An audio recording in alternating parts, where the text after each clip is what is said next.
विमल पोलो जुबा केसरी, हर पल मनाओ केसरी त्योहार।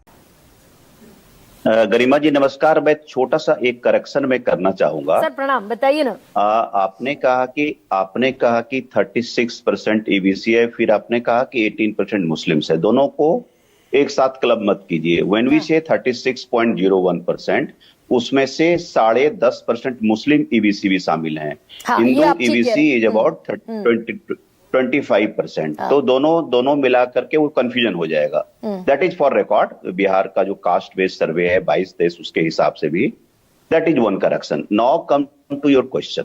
और पान समाज की आबादी जो पान, सवासी, पानर 3 उसमें जातियां हैं, वो 22 लाख है। That comes to 1.7%। That is also not 2.5%। That is 1.7%। That is for record, putting the record straight. अब नॉट टू योर क्वेश्चंस। अब देखिए, सीमांचल बेल्ट में मैं एसआईआर में 2 बार घूमा। इस बार मैं नहीं गया क्योंकि मैं चूंकि ऑलरेडी मैं 2 बार जा चुका था, मेरे कुलीग वहां घूम रहे हैं। तो सीमांचल में जो मुझे सेंस मिला, मैं जो कि हाट से होते हुए जो अररिया में है, बहादुरगंज, ठाकुरगंज, जो किशनगंज में है, घूमा, गांवों में जाकर के बातचीत की। तो इस बार मुझे सेंस लगा कि वो उनमें कोई ये नहीं है कि वोट टूटे, उनका कंसोलिडेशन हो। ओवैसी अभी भी सीमांचल में फैक्टर हैं, लेकिन सीमांचल उतने बड़े फैक्टर नहीं है कि जिसे 5 सीट जीत गए थे और सीटों पर उनका प्रभाव था, महागठबंधन पर उन्होंने असर डाला था पिछली बार। तो Owaisi is still a factor but not much of A factor. एक और प्लेयर जो जनसुराज पार्टी जुटती है, जिन्होंने कहा कि कब तक अब डर के वोट देंगे, तो थोड़ा बहुत उनको आ सकता है। तो मैं मुस्लिम वोट के मैं बहुत ज्यादा बिखराव मैं बहुत नहीं देख रहा हूं। सम सीट शेयर एंड दियर, जैसे कि आप अमौर में अख्तारुल उनके ईमान है, बहादुरगंज में होंगे कुछ, 2-3 सीट किशनगंज वाले सीट में उनका प्रभाव ये हो सकता है, या 3-4 जगह अगर 4 ट्राइपोलर बैटल हो गया है, उन सब जगहों पर वो असर कर सकते हैं। अदरवाइज मोर और लेस मैं बियॉन्ड सीमांचल, और सीमांचल में भी अब किशनगंज पूर्णिया वाला छोड़ करके और जगह में मुस्लिम वोट का मैं बिखराव नहीं देख रहा हूं। बावजूद इसके कि ओवैसी बड़ा फायरी चुनावी कैंपेन करते हुए दिखाई दिए। भाई मैं दाढ़ी रखता हूं, मैं टोपी रखता हूं, मेरी पत्नी मेरी बेटियां हिजाब रखती हैं, इसलिए हमें चरमपंथी कह रहे हैं तेजस्वी यादव। इतने फायरी कैंपेन के बावजूद आप कह रहे हैं ओवैसी पिछली बार जैसा बड़ा फैक्टर नहीं होंगे? नहीं, वो तो देखिए, फायरी तो वो स्वभाव से ही फायरी हैं, जहां जाएंगे वो फायरी स्पीच देंगे, उसमें कोई डाउट नहीं है। हाँ। लेकिन उसका मतलब इस बार मुझे लगता है थोड़ा सा उनका ट्रस्ट डेफिसिट है। और ऑपरेशन सिंदूर के बाद भी जैसे कि एक प्रतिनिधि मंडल के साथ गए, उन्होंने अपने देश में जो ऑपरेशन हुआ वो कोई भी कर सकता है, लेकिन एक जो मैसेज गया, जो उन पर आरोप लगता है कि आप बीजेपी की बी टीम है।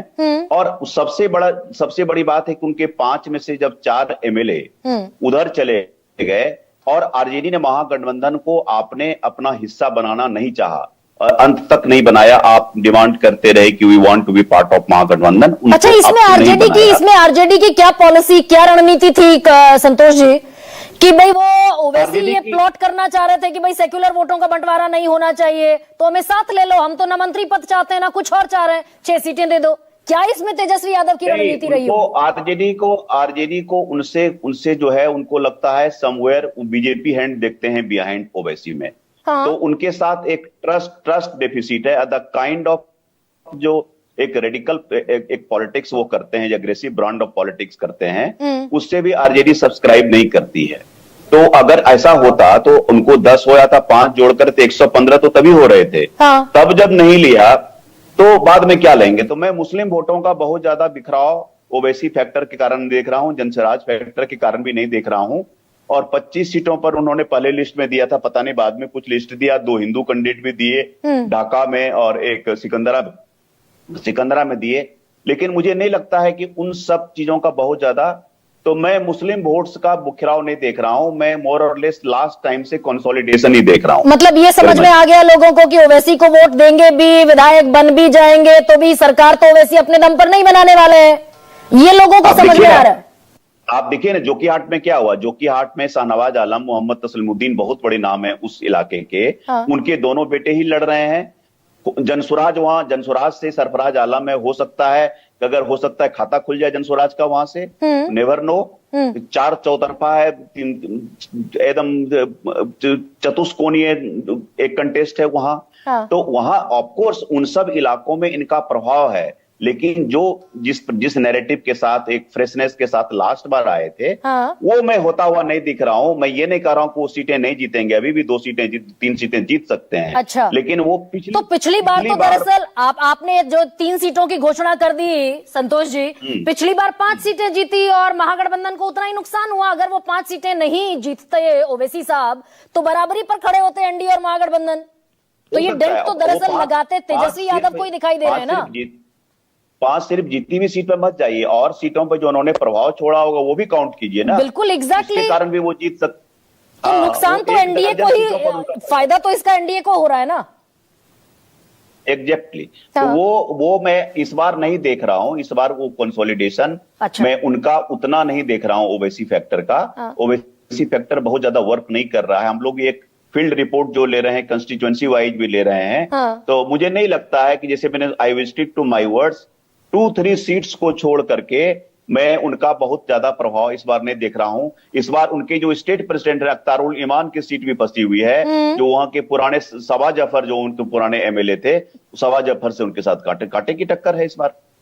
तो it is not cake walk for them. तो मैं आपसे एक और कैलकुलेशन पूछ लेती हूं संतोष जी। भाई, आप 24 सीटें हैं सीमांचल की, 24 विधानसभा की सीटें हैं, 4 जिले हैं, कटिहार, पूर्णिया, अररिया, किशनगंज। पिछली बार 12 पर एनडीए था, 7 पर महागठबंधन था, 5 पर ओवैसी साहब थे।